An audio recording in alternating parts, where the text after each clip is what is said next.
idiin ballan qaadaya haddii laga guulaysto inaan aqbalo natiijada gabdhahana waa meesha ugu muhiimsan ee aan diiradda saarno war u hiliya horumarka war u hiliya maanta ninka wax idiin qaban in aan cadaalad aan ku dhaqi doono ama cadaalad aan ku hogaamin doono haddii ay xilka ay doortaan maanta aniga waxaan qirayaa haddii laga guulaystana waan tanaasulayaa haddii aan guulaystana waxaan rajaynayaa in la shaqayn doono aad soo maasantay kulan ay isugu yimaadeen wariyaasha ka howlgala magaalada Kismaayo ayna goobjoog ka ahaayeen mas'uuliyiin ka socotay wasaaradda warfaafinta Jubbaland laamaha amniga iyo ergooyin kala matalayay dhammaan suxufiyiinta ka howlgala gudaha magaalada ayaa gudoomiyaha ururka saxafiyiin ee Jubbaland loogu doortay Maxamed Qaasim Cali Waxar doorashada oo ka dhacday gudaha wasaaradda warfaafinta ayaa ahayd habka codeynta ee sanduuqa waxaana ku loolamay musharaxiin dhowr ah saas awgeed waxa codkii gudoomiyenimada ururka maxay suxufiyiinta Jubbaland ku guuleystay Maxamed Qaasim Waxar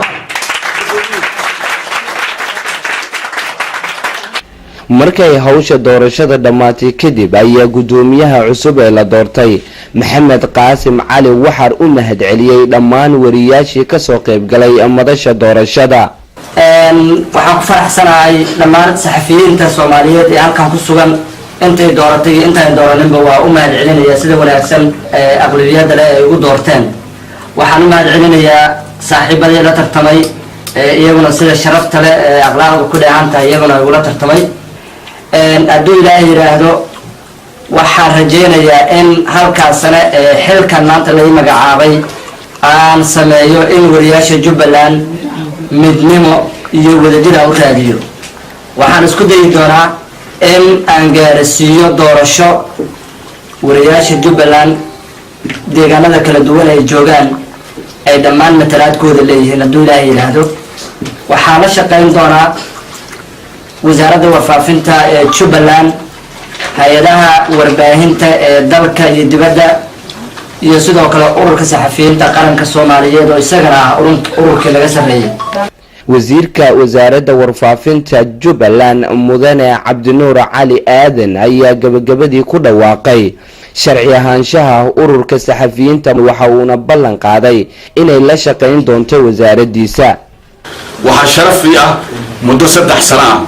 ee khilaafkii iska dawareegii jiray inay maanta dhamaatay